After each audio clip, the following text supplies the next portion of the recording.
where the humanity runs to. Food, energy, climate, money. These are four pillars on which our society stands. World elite has been controlling these for more than 100 years. But the world does not stand still. Everything we have ever known is starting to change.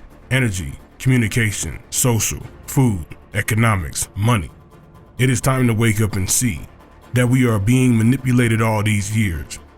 You actually do not use money. Since 1971, it is something else. This was money in 1805, 90% or 26.98 grams of silver in it. Liberty, meaning that people could liberate and free themselves and buy time and effort of other people. This was money, and so was this. This is a banknote, 26th of September, 1788, Philadelphia. And any bank could print its own banknotes, and if you brought the banknote to the bank, you could actually receive real gold or silver. This is not money. This is not money as well. But what is money then? Nowadays, all banknotes in circulation actually are paper bonds, IOUs, which are issued by the state.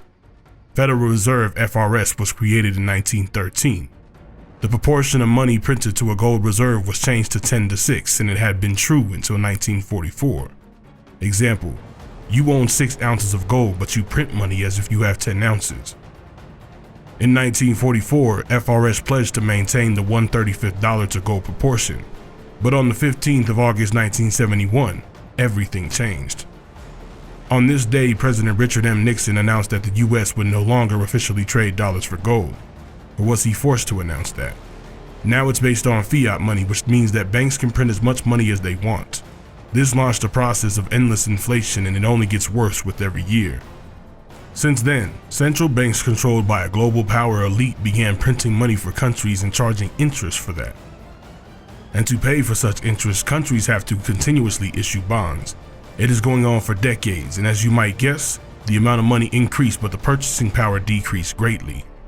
Countries don't pay debts. We, the citizens of these countries, are forced to pay instead. By using bonds, they feel free to print as much money as they want. This is how the purchasing power of the US dollar to gold has weakened over the last 100 years. And here it is how it decreased since the decision to print money as much as they wanted. And here is an inflation rate. After ending the gold standard, a game without any rules started. It was only made to confuse people so they couldn't understand what was going on. And who was printing these paper banknotes? What really the central bank is? Who does it belong to? Let's think about a money-making process.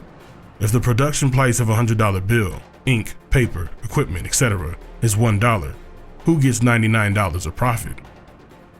They are using national treasury resources and don't even pay for production. It's actually even worse. The country is paying them. At the same time, the country is paying off debts by charging citizens with taxes and other fees. The result is quite obvious. People find themselves in an endless cycle of debt. There is one word behind the process of printing money: seigniorage. Historically, seigneurs, people with power, had a right to mint money and profit from its production. In modern economic systems, only central banks have the right to do so, and not only that. How do you see the cycle of bank reserves? Or, in other words, how do you think the bank works? Unfortunately, it might be different from what you think. You deposit 1,000 units of money in a bank. The bank places this deposit as a partial reserve in a central bank. The central bank provides them the right to get a loan of 10,000, which later changes lots of hands in the market. There are 1,500 more they get as the interest, and your deposit of 1,000 from the central bank is back as well. And magically, the bank has got 12,500 units, and these cycles can be repeated many times while you have no idea what is really happening with your money behind the curtain. That's why the most important thing about money is not only a number on a paper, but what you can buy with it. Inflation is the silent thief of the last 50 years. An average salary in the US in 1970 was $822.60 a month, or $9,870 per year. In 1970, the average price of 1 ounce of gold was $37.15, and after working for 1 year, you could buy 265.67 ounces of gold for $9,870. Today, it costs $518,075.